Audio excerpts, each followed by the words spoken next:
Please put your hands at your chest, please. Now, everyone, we will say, "Hello, Venerable Sir." Hello, Venerable Sir. Okay, hello everybody. Very well. So it seems like we're still waiting for some people, right? Are we complete?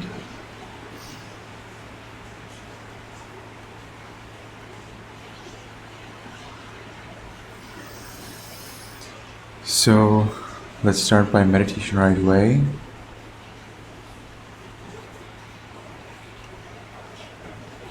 Today, let's meditate 5 minutes. Let's sit in a comfortable meditation posture.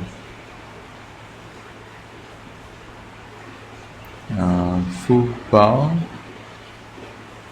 may like to adjust his camera so that it looks at him from above rather than from below.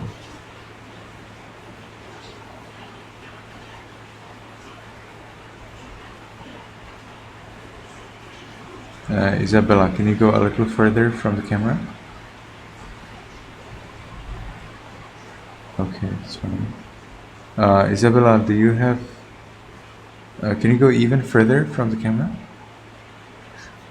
No more further? There's nothing? Because I cannot see your legs well, okay, that's better. Alright, that's fine.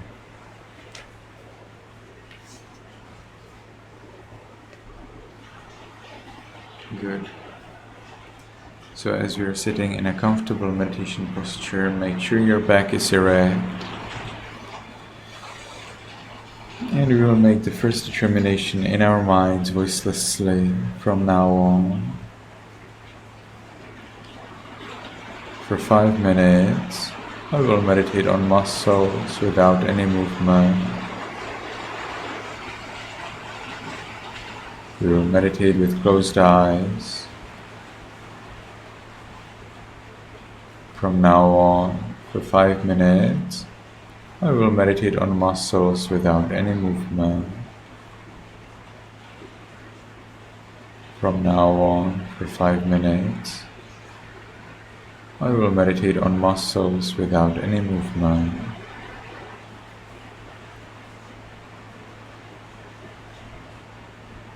And we can gently, lovingly notice the flat piece of flesh at the top of the head. We allow it to be heavy.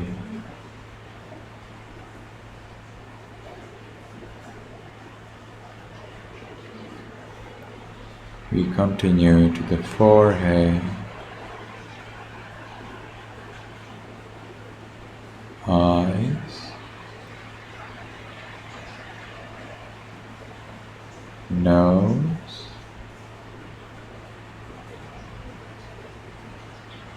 chin,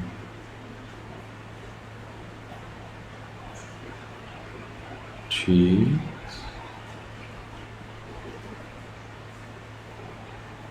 ears,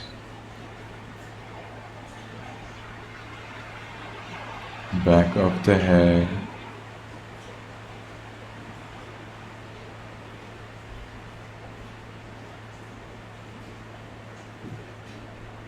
we allow all of the muscles and flesh throughout the head to be heavy.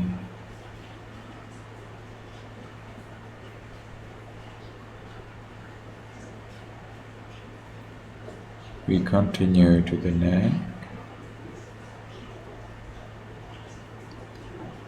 shoulders, arms,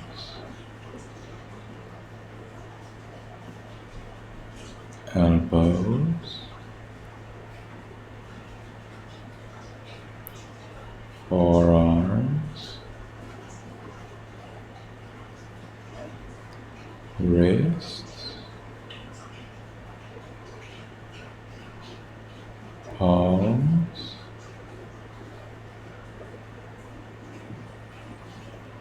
fingers, tips of fingers, chest, abdomen, back,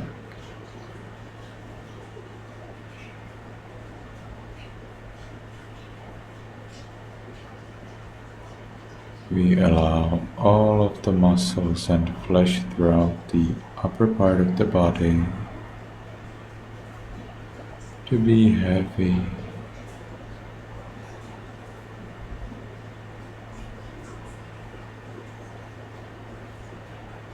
We continue to the buttocks, thighs,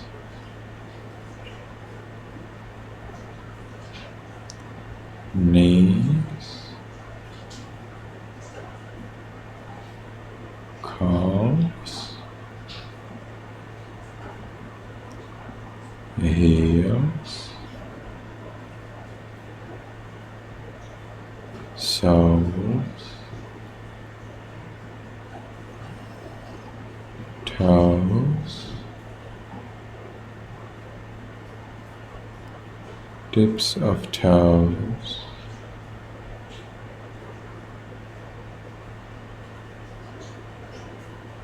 and we allow all of the muscles and flesh throughout the body to be heavy.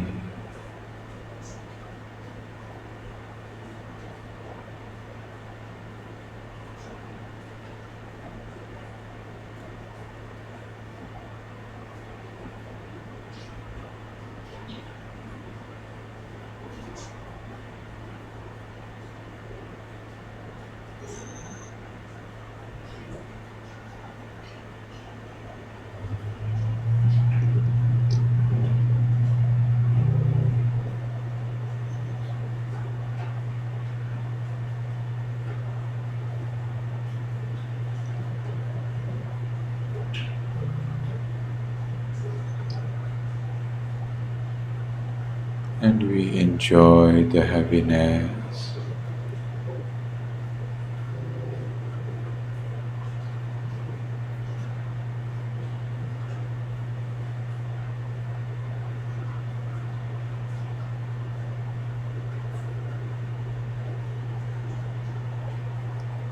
Now, because the time for this sitting is finished, let's make the last determination in our minds voicelessly. From now on, I will always be calm. From now on, I will always be calm.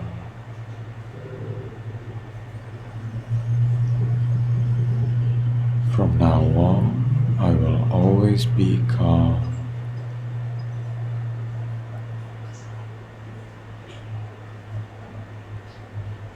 And with that determination, we can slowly, mindfully change the way of our sitting.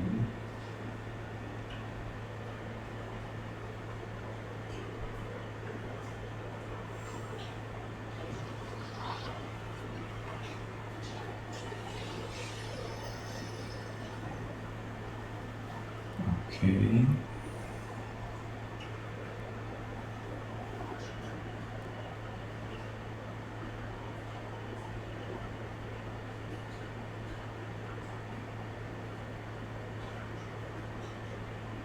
So I'm thinking, how will we be doing the attendance?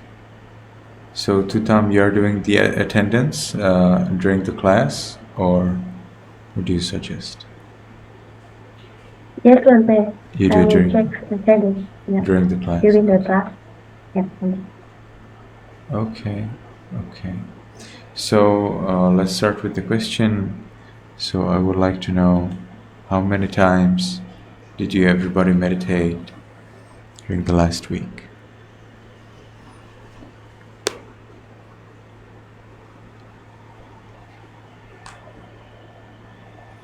So everybody please come in and answer.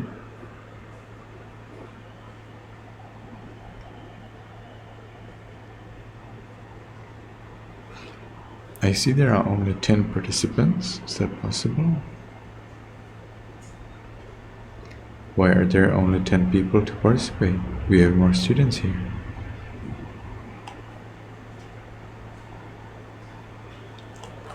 To Tom, something is strange. We have more than 10 students, or don't we? Devante, I think We have just 10 students. Okay, we have whatever. support. Yes. Okay. So we have just 10 students? I thought that we have a little more. Let me see.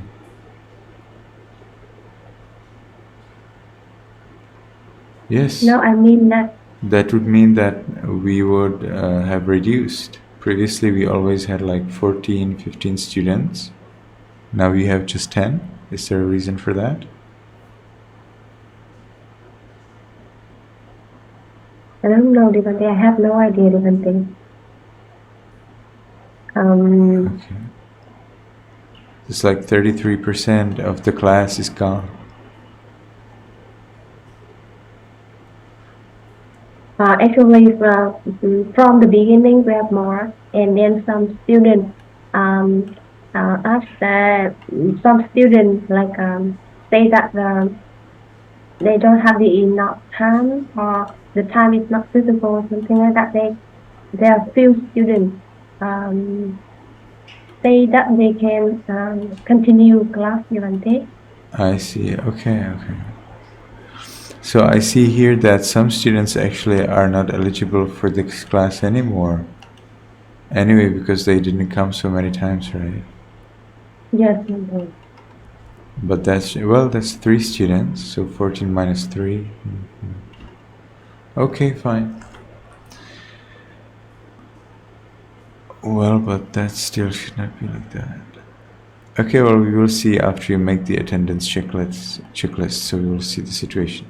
Fine, so we see here that 30% here meditated 5 to 7 times, and the remaining, quite a lot of people, 60%, so 6 out of you meditated 3 or 4 times the last week. So I will have to ask you one by one and ask you what are your difficulties in meditating every day. So, Tao Lien, did you meditate every day? And if not, what are your difficulties? I cannot hear you at all.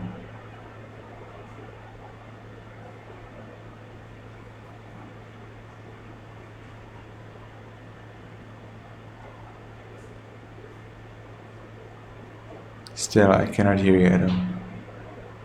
I think in Zoom you need to set up that you're using this kind of microphone. Do you know how to do it?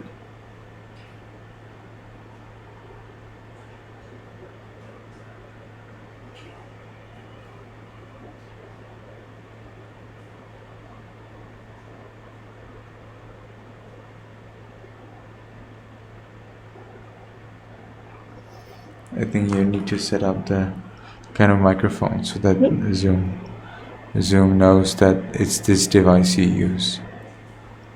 Mr. Hat, can you please ask her to break a room and guide her to solve this problem? Let's try. Okay. Oh, we Let's can move hear on. from you. Very small. Thảo Ly. Okay, we can hear you. That's right. So Tao Lien, a teaching assistant will help you in a breakout room so that you do not need to feel uncomfortable that we are doing it here in front of everybody. And we will be continuing with from Tu Chi. Did you meditate every day? And if not, what was the difficulty?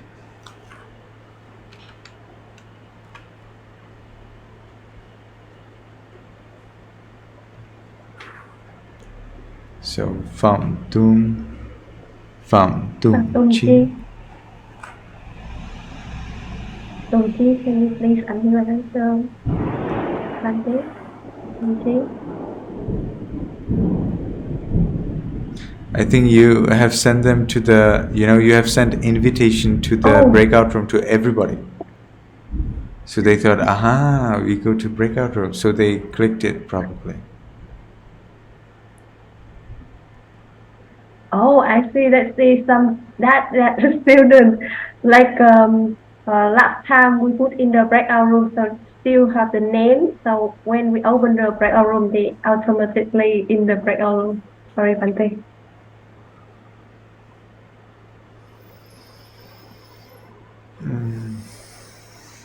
Okay, so let's start with Nguyen Van Du Lam. Did you meditate every day? Yes.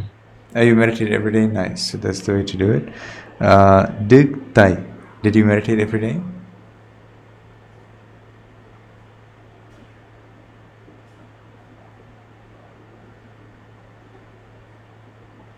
I cannot hear you. What's going on?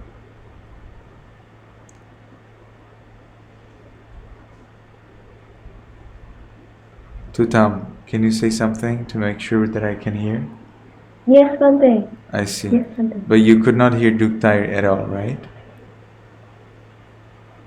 Yes, we can hear.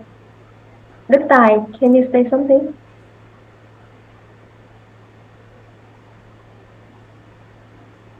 Well, now you're muted. Yeah.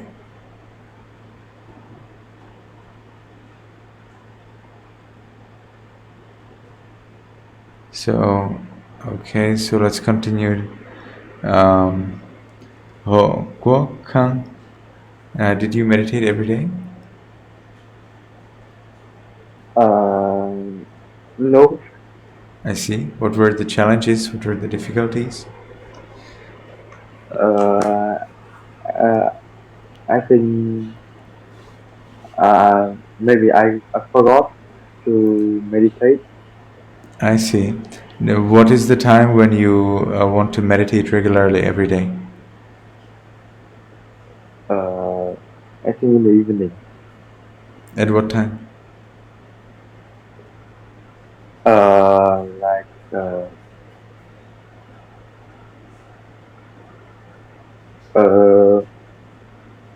um, after I take a nap. So, at what time is that? Uh, like uh, 15 p.m. At 3 p.m. Okay. Yes, yes, 3 So, p.m. so what happens when you forget? Do you oversleep, or do you have some other work, or what exactly happens? I have like some homework to do, so I forgot to meditate because I uh, do a lot of homework. Mm-hmm. Okay, so what about to choose another time for your meditation? What about to choose early Uh, morning? At what time do you wake uh, up? at the 6 o'clock. 6 a.m.? Yes, 6 a.m. But I think I can because in the morning I need to go to school. Of course. So what about to wake up at 5:55 to meditate 5 minutes? Uh, I think that's a good idea. You think you could do that? Okay. So try it out Yes, and you will but see. But make sure that you always set okay. up your alarm clock, for 5:55. You sit right Yes, next yes. to your bed or right on the bed and take your 5 minutes and there it is. It should take you altogether 5 seconds to start meditation from your sleeping. Thank you very much. Okay. So let's continue.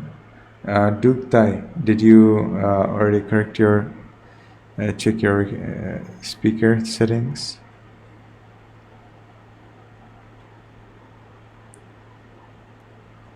Can you hear me? Nice. Now I can hear you. So, did you meditate every day the last week? I think I sometimes. Sometimes. How many times did you meditate the last 7 days? About 5 times. About 5 times. Okay. Yes. So, what were the difficulties the remaining 2 times?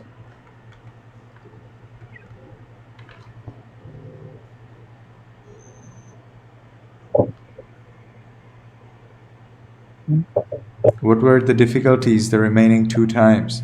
So, you meditated 5 times the last 7 days. So, what were the difficulties the remaining 2 times? I can hear you well. If you unmute, I can hear you well.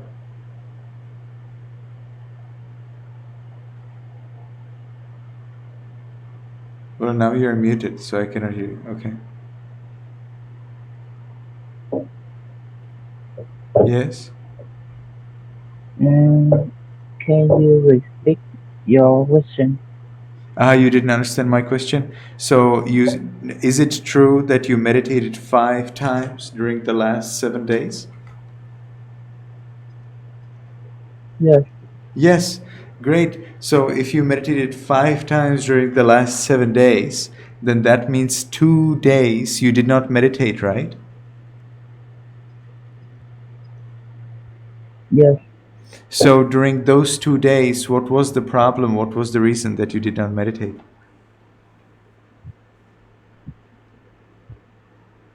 And I must do some homework in school, Hmm.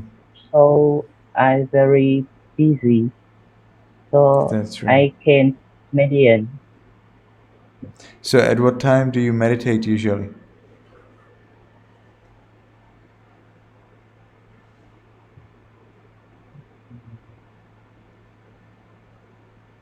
Um, I don't know. I forgot it.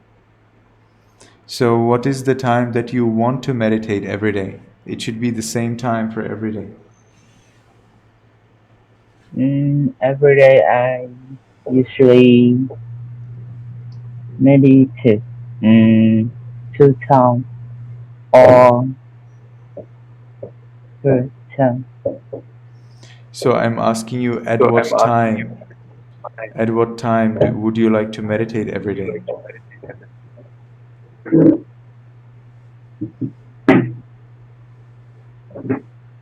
Mm, Wow, I think I will fall mm, asleep waiting for your answer. You need to be faster, uh, fresh. At what time do you want to meditate every day? 2 p.m. or 11 a.m. or 6 a.m. or 8 p.m.? Come on. You don't have time to just wait for your answer. At what time do you want to um, meditate? 18, 11 p.m. 11 or p.m., 6 a.m. or 6 a.m. 6 a.m. Okay. So which one is better, 6 a.m. or 11 p.m.?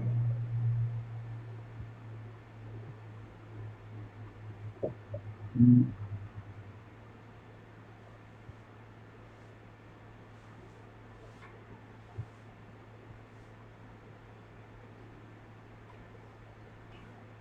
Hmm? I'm waiting. mm, Everybody's waiting here for your answer.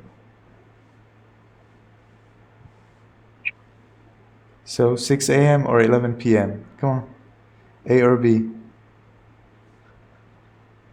6 a.m. 6 a.m. is better. Nice. Okay, that's the right answer. So, at what time do you want to wake up so that you can meditate at 6 p.m. at 6 a.m.? Um, every day I wake up at um 4:30. You wake up at 4:30 in the morning? 3:30? Yes, yes, Sorry, 4 sure. 4:30. Duke Tai, you wake up at 4:30 a.m. every day? Yes. What do you do at 4:30? Mm, I do my homework At 4:30? because yes, I learn from 4:30 to 5:30. Then I will meditate. So, what if your homework is too big and you cannot make it within an hour? Then you miss out on meditation, right? So, Mm, that's not a good idea. You need to start meditation before you start your homework because your meditation will always take only 5 minutes, whereas your homework can take 2 hours or 3 hours. You never know. So, if you wake up at 4:30, start your meditation at 4:30 and then continue by your homework. Do you think you can do that? yes, I do. Very nice. Okay, so let's continue. Fu Bao, I think you had some microphone problems, right? Or did I already ask you? I can hear you and I can talk too. Okay, so did you meditate the last 7 days every day? No. What? How many times did you meditate? Uh, I think I only meditated 2 times this week. Uh huh. So what happened the remaining 5 times? Uh, I'm studying in a boarding school and there's a tight schedule there and there's no time to meditate. Uh huh. At what time would you like to meditate? Maybe when I wake up, When do you wake up? uh, I wake up at 5, uh, 45. 5:45. Uh huh. And we only have 15 minutes before we have to do morning exercise in school. So I and I'm pretty tired at that time, so I can't really remember of my meditation thingy. Yeah, That's right. So what about to wake up at 5:40 so that you meditate 5:40 until 5:45? not sure. I think I can do that. You can do that. I I'm sure you I can can. ask. You're a young, strong man. You can do that. Thank you. Okay. Then Pham Tung Chi. I think we didn't talk yet, right? Pham Tung Chi. Did you meditate every day the last 7 days? No, I didn't. I How many just days? meditate for 3 times. For 3 times. Uh huh. So Yeah, so what happened the remaining 4 days?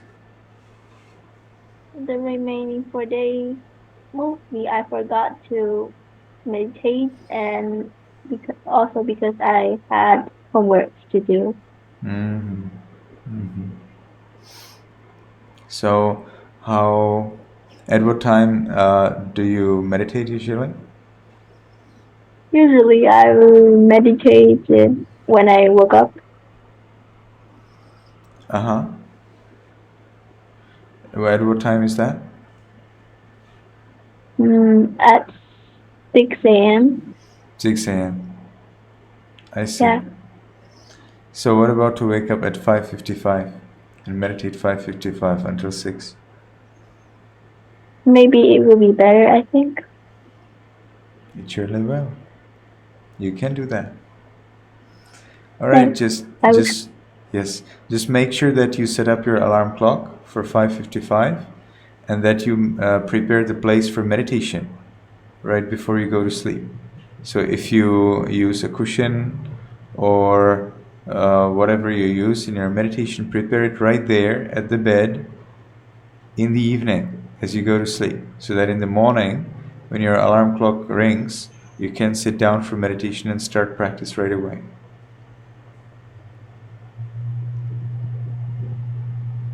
Yes, I will try. Very well. Tan Ngok, how many times did you meditate last week? I only meditate 4 times this week. Okay. So what were the challenges the remaining 3 days? I I cannot wake up early because usually I will be too sleepy to do meditation. But I also cannot do it at night because I have a lot of homework and extra lessons. That's right. So you will need to meditate sleepy. That's the way to do it. Actually, if you meditate sleepy, then the sleepiness will go away faster. If you just sleep, that doesn't help. If you wake up 5 minutes earlier and then you're sleeping during meditation, as you sit in meditation, it actually gives you more energy than sleeping itself. That's, I don't know why, but that's the way it is. So you can wake up 5 minutes earlier. At what time do you wake up usually? I usually wake up at 5:30. At 5:30, 5:30. Okay, that's good. So we're about to wake up at 5:25 and examine.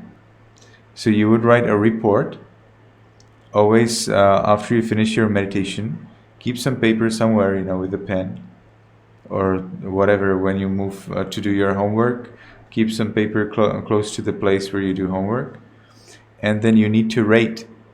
You know what's rate? Rating is when you give marks. And you will be giving marks 0 to 10. And you will be giving marks to your drowsiness. 10 means that you are sleeping from the beginning till the end. 0 means that you are totally fresh, that you enjoyed it throughout the time, absolutely wonderfully fresh. Okay? 5 is when it's like a little fresh, a little drowsy. So you need to give it a grade from 0 to 10 every day. Alright? I'm talking to Tango. So every day as you meditate, 5:25 until 5:30, watch the level of your drowsiness during those 5 minutes. If it is 10, well, then you just mark Sunday 10. You don't have to write Sunday, you can write Sun, S-U-N, 10. Shouldn't take you longer than 30 seconds at this age, okay, this writing. And then the next day, again you meditate, and again you grade, okay? M-O-N, mon, whatever, 7 or 5 or 10, whatever it is. And then next week, you need to remind me about that, and I want to see your data, your research data, okay? You will be researching the strength, intensity of your drowsiness.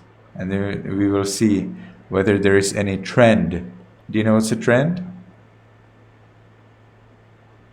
Yes. Okay. So, good luck. Thank you. Tien Phuc, how many days did you meditate last week? I believe 4 days. 4 days? Okay. So, what was the challenge the remaining 3 days? I forgot it. Sorry? I forgot it. Oh, you forgot it. So think. I will get back to you soon.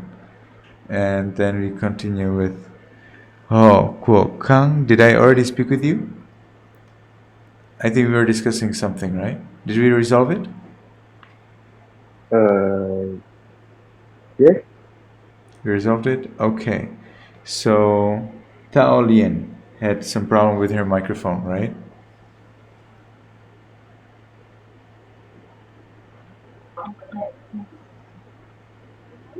Can you hear me, Bente? Nice. I can hear. I can hear you very well. So, tell me, how many days did you meditate last week? I meditate 7 days. Superb. Thank you very much. That's the way it should be. Hoang Chi, how many days did you meditate the last week? I didn't hear you. Can you please repeat it? Every day. Every day. Nice. You see, that's the way to do that. So, Isabella, how many days did you meditate the last week? I meditated 5 days, excluding today. Okay. What were the challenges the remaining 2 days? Well, I mean, like, excluding today, which would be 6, since we meditated today. So you meditated I 6? don't really. I meditated 6 days. Okay. So you don't see any challenge? Everything's going well? Except for Sunday because sometimes I have to go somewhere or I have to like study for certain exams and do my assignments. Do you meditate in the morning or evening? I meditate from 10:30 at school with my friends. Uh-huh. You meditate with your friends? So your friends also meditate? Yes. Is that something organized by the school, or is that your idea? You organize the Oh, people, or how it did it was happen? it was my idea. We meditate at a quiet place where there's like a free space, not much noise. So you just told your friends, let's go meditate, and they said, okay, cool idea, and they just meditate with you? Yeah. Wow, amazing. I'll try and figure out a way to meditate on Sunday. Amazing. Okay, great. So recommendable. I recommend to everybody. Tell your friends, let's go meditate. Maybe they will say it's cool, and then you will meditate with like Isabella. Amazing. I think we are all awestruck. Well done. So now, what's next? Now let's look at the homeworks. So I think we did not highlight people who are reading homeworks. So I will tell Tutam, the people who are reading the last time. We have now a new system which is a little better.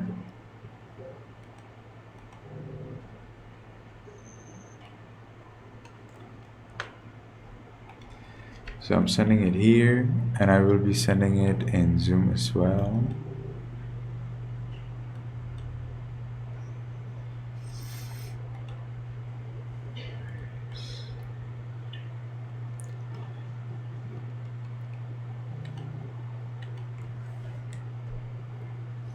All right, so let's choose somebody who did not read yet and who is actually here.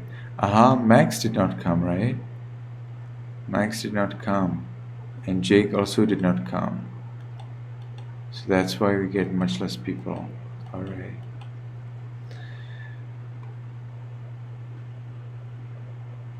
So do we have, okay, so we probably have to do it the other way.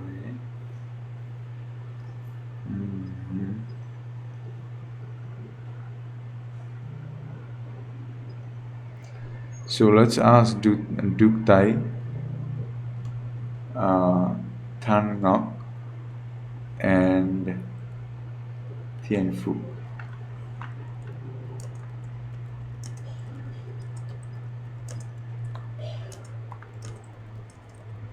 Can you please raise your hands?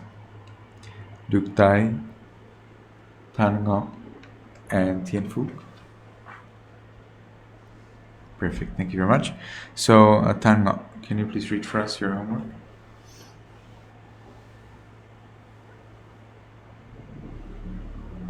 Yes, Bante. This middle path is generally referred to as the Noble Eightfold Path, area Atatankika Magga, because it's composed of 8 categories or divisions, but they are to develop more or less simultaneously as far as possible according to the capacity of each individual. They are all linked together and help the cultivation of the others. Perfect, thank you very much. Tien Phu?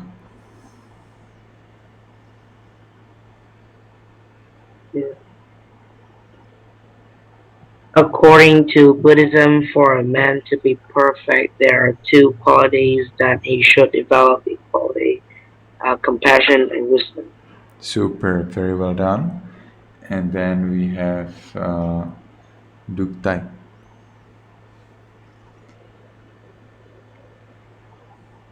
Dittai.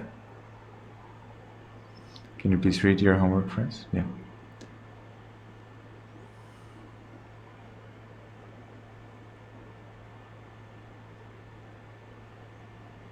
You're still muted.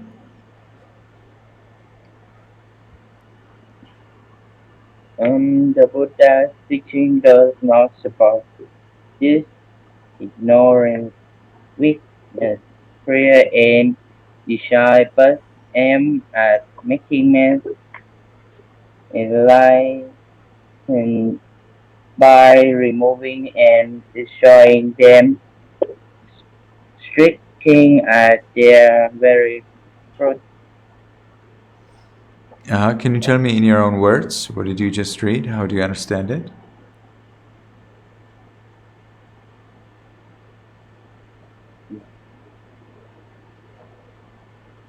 No, and no, and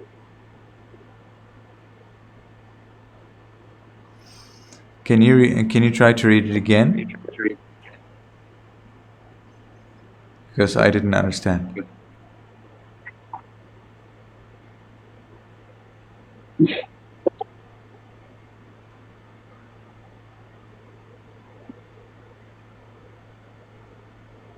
in the Buddha's teaching does not support this ignorance, weakness, prayer, and desire, but aims at making men enlightened by removing and destroying them, striking at their very root. Page 37.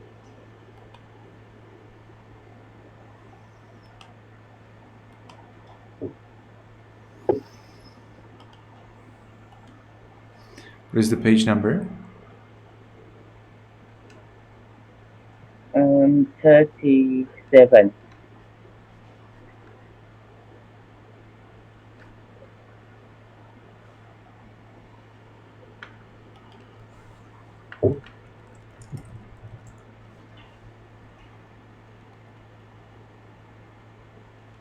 The Buddha's teaching does not support this ignorance, weakness, fear, and desire, but aims at making man enlightened by removing and destroying them, striking at their very root.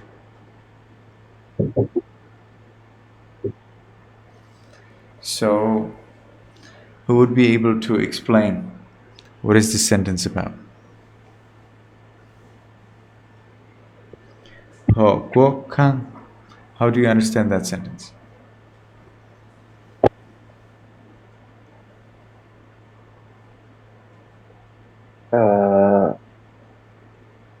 I'm not hear clearly that sentence. Okay, it's in page 37, somewhere in the middle. Well, it's the second paragraph from the end. And it's right at the beginning. The Buddha's teachings does not support, and so on. Do you have the book?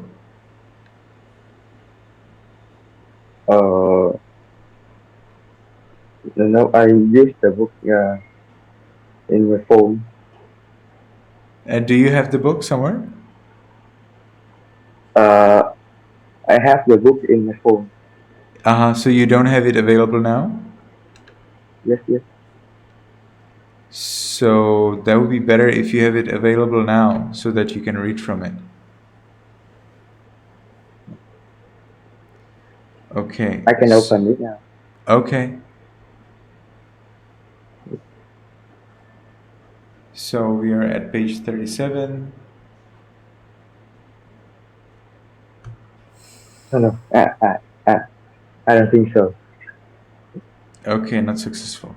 So what about... Yes, Isabella? May I please say my understanding? Yes, please. My understanding is that the Buddha's teaching does not support this ignorance, weakness, fear, and desire. But the aims at making man enlightened by removing and destroying them. I think it means that for men who have the personality of ignorance, weakness, fear, and desire, they will be killed or destroyed and removed as said in the sentence to make them enlightened, a better person in the future or reincarnated like that.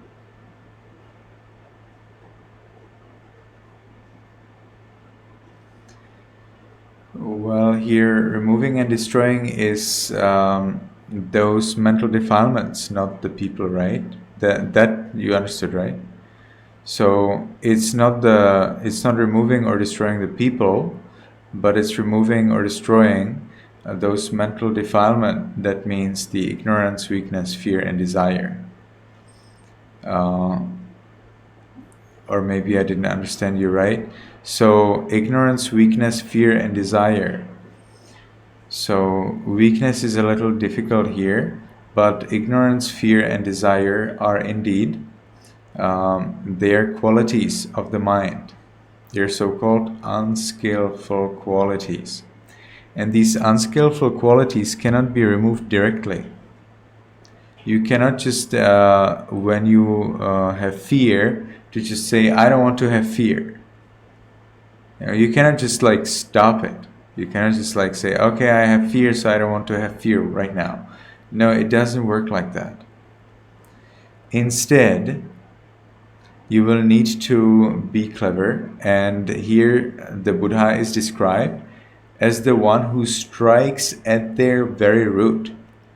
So the Buddha looks where do these mental defilements, namely ignorance, fear, and desire, come from. It's like symptoms, you know? So ignorance, weakness, desire, they're like symptoms. Where do they come from? Where are they coming from? What is their cause? And the Buddha explains that the cause is not following the Eightfold Noble Path. So following the Eightfold Noble Path, training in morality, meditation, and wisdom, that is what makes these qualities gone. That's what removes these qualities. So if you follow the Eightfold Noble Path, then you can get rid of ignorance, fear, and desire. If you don't follow, then you cannot. So the Buddha looks at those defilements from the root, and instead of trying to suppress them or remove them directly, he looks at the root, which is not following the Eightfold Noble Path. Through following it, they are gone. All right. So that was the homework, and I have here 3 more questions from you that are waiting for my answer. So let me pop it up. All right. When you are making these notes, write down your questions, because I say I can answer every single of your questions. All of your questions I can answer. So try it. Try to ask me a question that I cannot answer about Buddhism. Maybe you can find one. I don't think so. And if not, well, then you will find the answer to your question, right? So it's a win-win strategy. Anyway, page 14. Now, if you have no attachment to the person, if you're completely detached, that is freedom. So the student disagrees. So I understand why you disagree. It totally makes sense that the sentence doesn't make sense. How does it make sense that the sentence doesn't make sense? Because how can you be detached if you're alone? Well, if you're alone, then you have a problem, right? That's the point, that you are alone, so you want to have someone. Whereas if you already have someone, then you're detached. Except when they leave you or when they die. At that moment, you realize that you are not detached with the person. You were attached. But at that time, it's too late. Now imagine that you get married, happily married, with a man, or for the gentleman here, with a woman, and you live a beautiful, happy married life. 1 month, 1 month more, 2 months, 2 months more, some more months more, 1 year, 2 years, 3 years. You're together with your spouse for 3 years. You're happy. Everything goes perfectly. They understand everything goes well.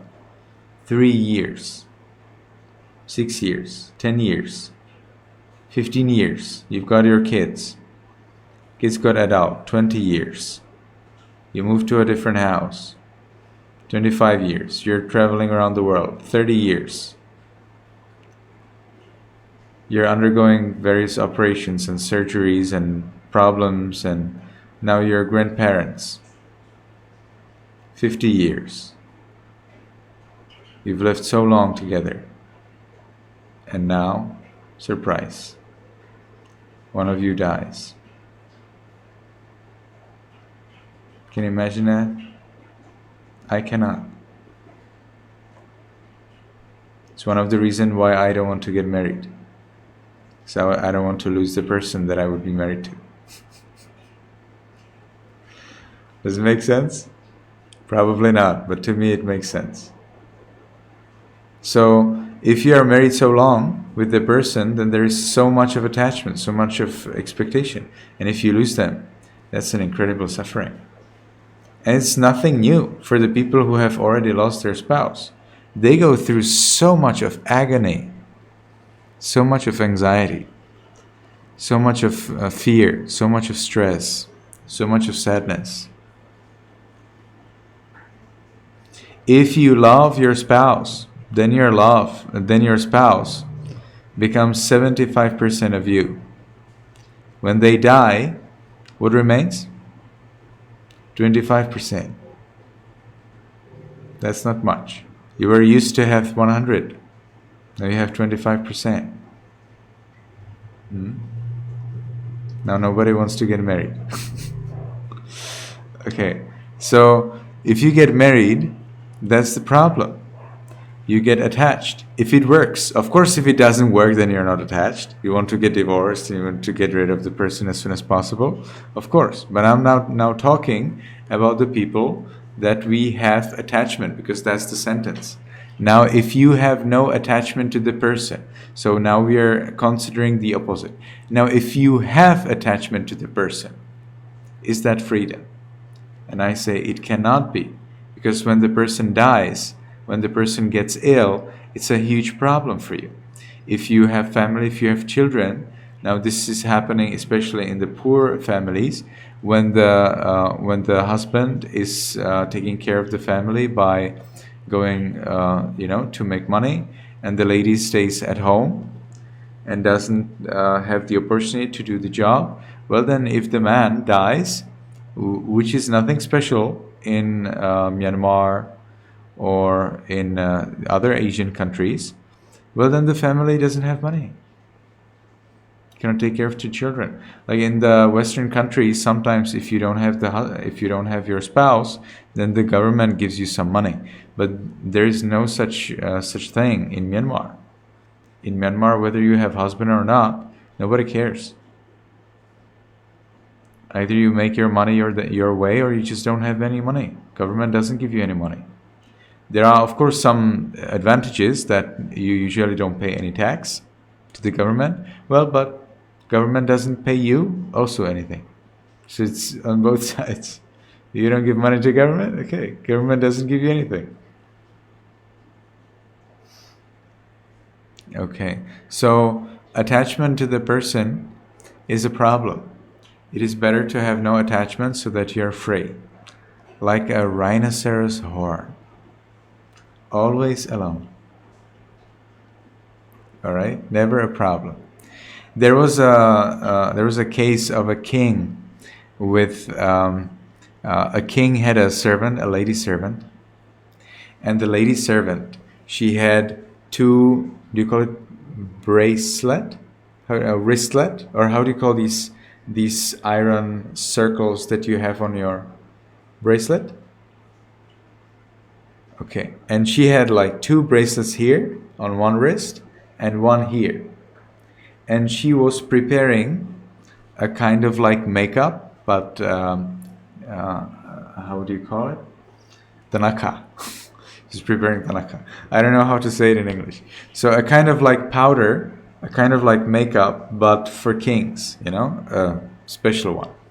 So she was preparing that, and as she was preparing, her hands were moving, and with the movement, the bracelets were moving. And on one hand, the 2 bracelets, they made noise. On the other hand, no noise. So as she was preparing it, the king was looking at her, and he's wondering, if there are 2 bracelets, there is noise. If there is one, no noise. Okay, so if there are 2 people, there are problems. One person, no problem. You cannot argue if you're alone, right? Who will you argue with? You cannot fight with anyone, right? If you're alone. No problem. So the king was looking at the servant so much that his wife, the queen, was wondering, this king, he fell in love with his servant. I need I need to exchange. So she asked the servant, go away, I will do it myself. And now the queen, she had many bracelets on the wrist. So now as she's doing it, as she's preparing the makeup, it's a lot of noise. And as she's doing it, the king is so much disenchanted that he becomes a Pacheka Buddha. He becomes a Buddha. And he becomes a Buddha. So when the wife finishes, when the queen finishes, she says, okay, so king, I'm now going to apply the makeup. He says, no, I'm now a Buddha. He says, what? You cannot be a Buddha. You don't look like a Buddha. And then he does this over his hair. The hair immediately change into bald head. Immediately he gets robe and he flies in the air. You see? I'm a Buddha. And then he walks away from the window. So, if you have no attachment, if you're completely detached, that's the freedom. All right? Okay, so next question. Everyone will agree that neither matter, nor sensation, nor perception, nor any of those mental activities, nor consciousness can be really called I. Yes, this is indeed difficult. Actually, I was resolving this with one Sikh gentleman today. He thought that actually the body is pleasurable because there are people who enjoy pleasure with their body. And there are people who don't have disease throughout their life. We even have such mentions in our scriptures. But the problem is that they're not yours. So you cannot decide. You did not design them. Like the system of your mind, the way how the mind works, you did not program it. And the way how your body looks like, you did not design it at all. And there is a drawback of coming from the fact that you did not design them. They are not your products. You did not make them. You did not invent them. And when you do not invent them, there is a problem. That they will be doing something else than what you decided, what you decided that they should do, because you did not invent them. So you don't know the source code. You don't know the source code of the mind. You don't know the source code of the body. So you don't know what are the glitches, what are the errors, what are the bugs in the source code. And you don't know what's at the end of the source code.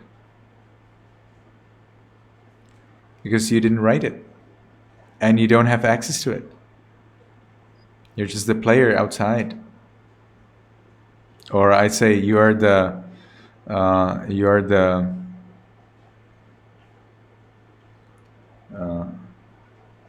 what do you call that?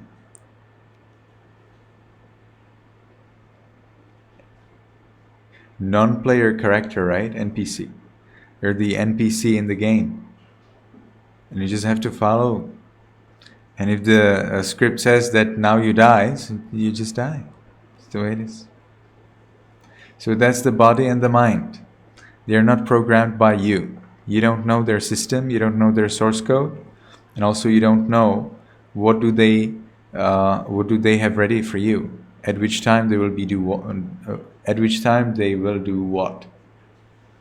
So, as for the body is ready to kill you anytime by cancer, by some other disease like autoimmune disease, or by autism, or by dementia, or either disease at the brain, or disease at the skin, or at the lungs, or at the stomach, or at the intestines, or at the kidneys, or at the liver, or uh, at the pancreas, or at the spleen. Any part of this body, perhaps except the hair and body hair, can kill you. You never know when they're ready to kill you. Anytime. It is possible to get angry, and that anger can actually stop your heart from beating, so you die on the spot. The body is quite weak. It seems to be strong, but actually it is not so strong. Then what about the mind? Well, mind can get crazy. And if you get crazy, well, then you're done. That's the end. Because you cannot do anything. That's why we call the person is crazy, because they cannot do anything. As soon as you start to think that you are kidnapped by the UFO, by the aliens, as soon as you start to think that your chair is alive, or that your noodles are alive, well, then you're done. There's nothing, nobody can help you. You can take some medicine, but then it's the medicine that's you. Then you're based on your medicine, no more. You don't have your power. You just follow what the medicine decides. Some people get so crazy that they have to be bedridden, and they have to be in the shackles so that they don't move at all. So that's the problem. The mind and the body, they do whatever they want. But more importantly, they're not ours. So that what you see is what the mind decides that you see. That what you hear, what you smell, what you taste, what you touch, what you think, is what the mind decides that you see, hear, smell, taste, touch, think. So you do not see what you want. You see what you see, what the mind does. So if you see something you don't want to see, well, then what happens? You say, okay, I will now see something else? No, you get angry. Why do I see this? I don't want to see that. Okay? If you hear something you don't want to hear, what will you do? And now I will hear something else. Will you do that? No, you cannot say. Well, you can say it, but it's useless. You will get angry. Now, what if you do not see that what you want to see? Can you see? Can you say, "Oh, okay, now I want to see this. I want to hear it"? No, you cannot. The eye will not do it for you. The ear will not do it for you. Now, that's still quite fun, but what about the mind? What if you think something you don't want to think? Oh, that's pretty hell. What if you think about your memories? Memories that somebody harmed you, or somebody's harmed somebody else. What if you think about worries? Oh, I worry that I will not make this, make that. But you don't want to have these worries. You need to read things, or you need to do things, or you need to be happy, or something else.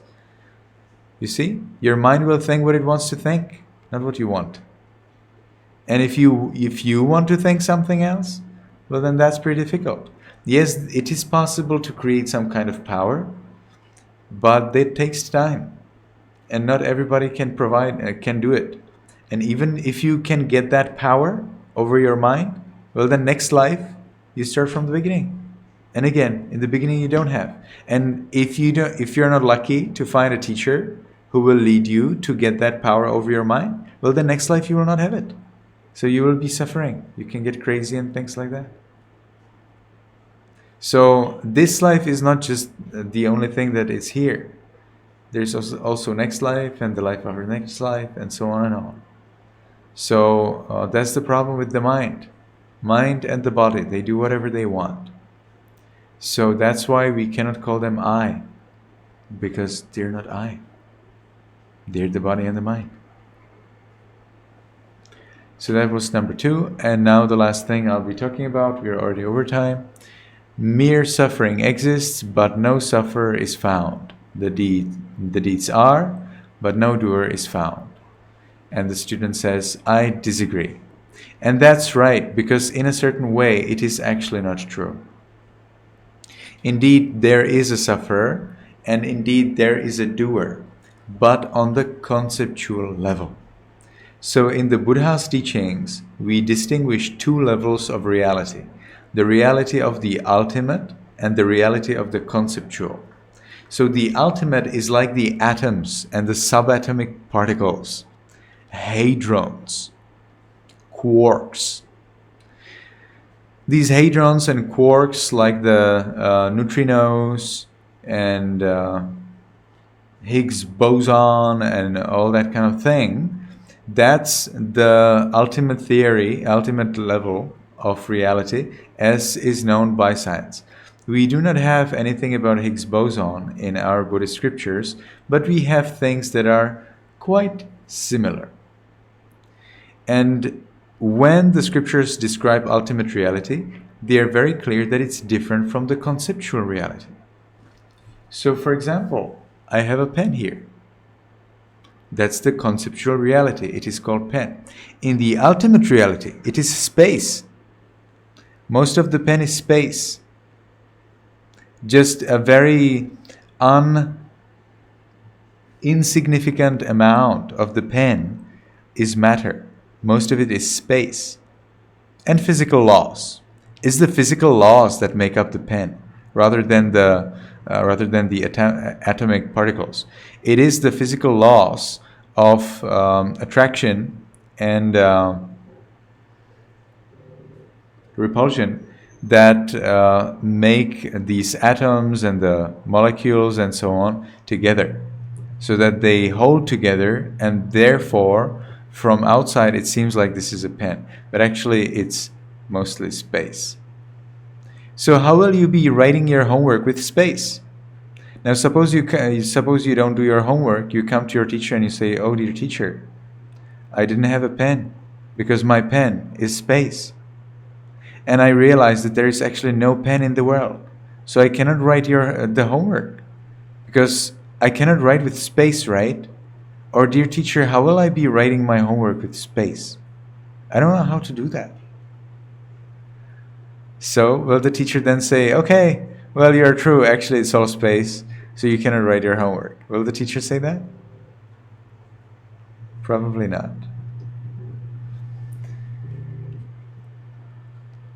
So we use pens and chairs and books and computers and phones in the conceptual world.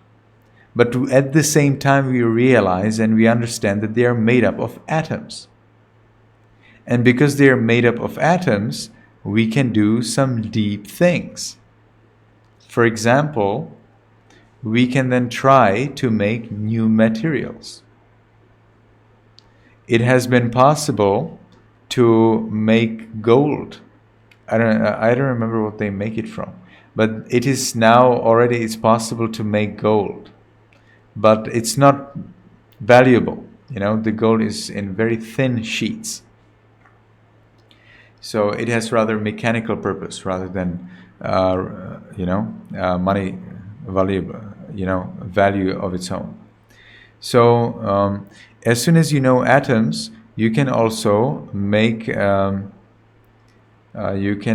medicines. You can cure diseases. You can make antidotes. You can make vaccines.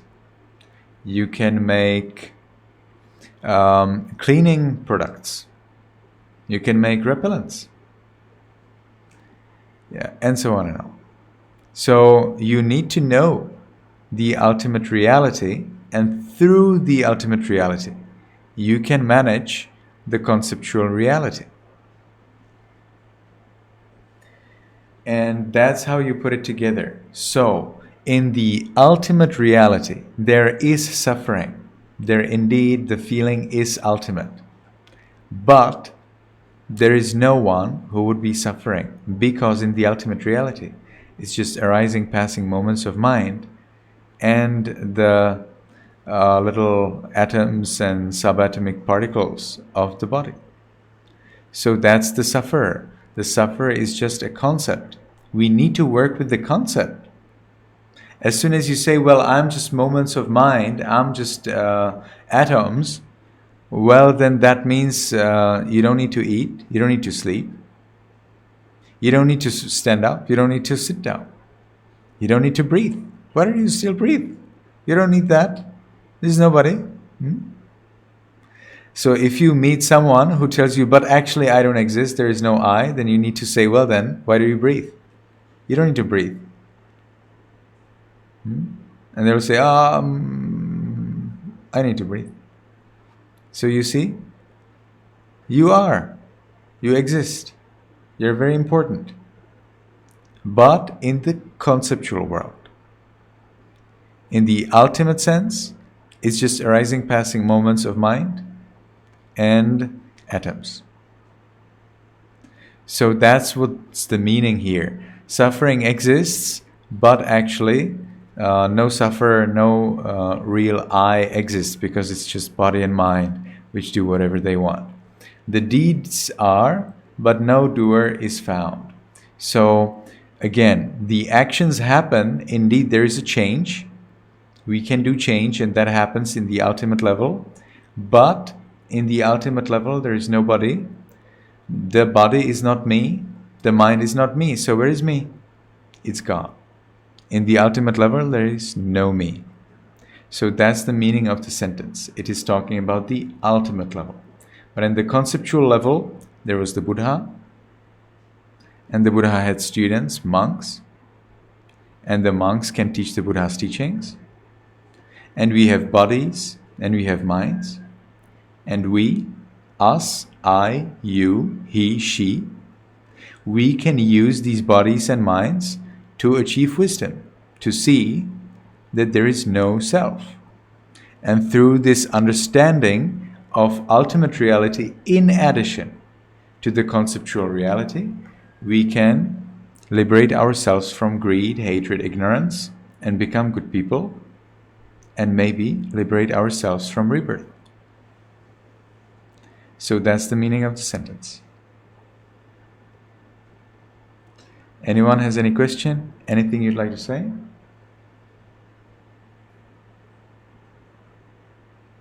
Yes, Isabella? My mother asked me to ask you about in page 33. For one sentence, there's the word goof-hearted fool. She was she told me to ask you if it was good-hearted or goof-hearted fool. So, page 33. Which is the paragraph? If one from page 33, if one develops only the emotional neglecting the intellectual, one may become a goof-hearted fool.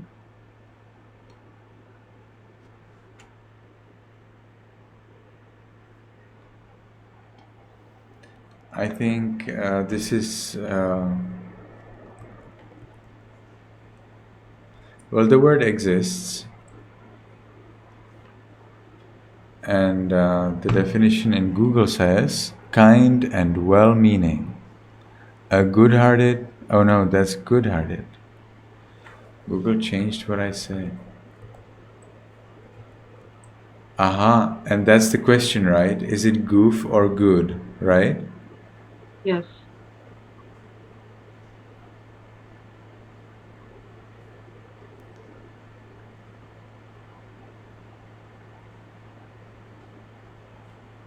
Your search goof-hearted definition did not match any documents.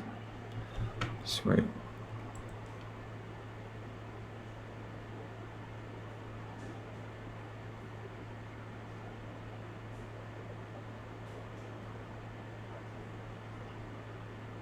Definitely, it should be good-hearted.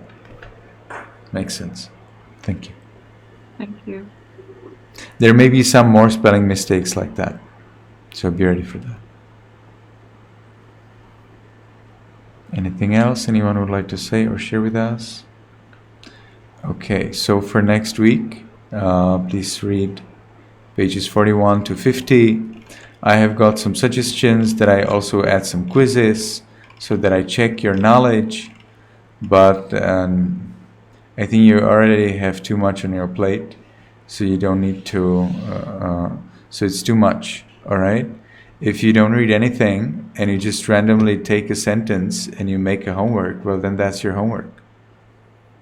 What can I do? I can do nothing. But my intention is that it's not too much on you, all right? Maybe 6 months later, when you get used to, going to this class and it becomes natural, then maybe we'll do something more difficult. But for the time being, I would like to encourage you all to read the book, to find out that it's hard, that you need to think about it, and to ask me questions. And if you disagree with something, that's good. So you have something to ask me about. And if you ask me something, then maybe you will find out something new. So it's good that you disagree, but let me know. If you disagree and you don't let me know, that's not a good thing. All right. Okay, so I'm also very tired.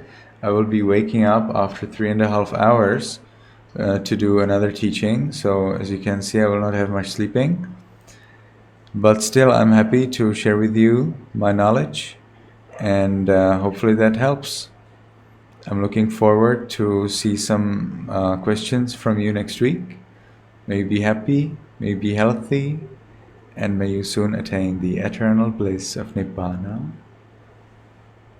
Sadhu, sadhu, sadhu. Thank you very much, Bante. Everyone, please unmute.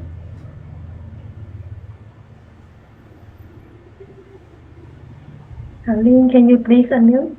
Yeah. Can you please put your hand at your chest, please? Now we will say together, goodbye, Venerable Sir. Goodbye. Goodbye, Venerable. Venerable Sage. Thank you. Nice. Thank you, everyone. Thank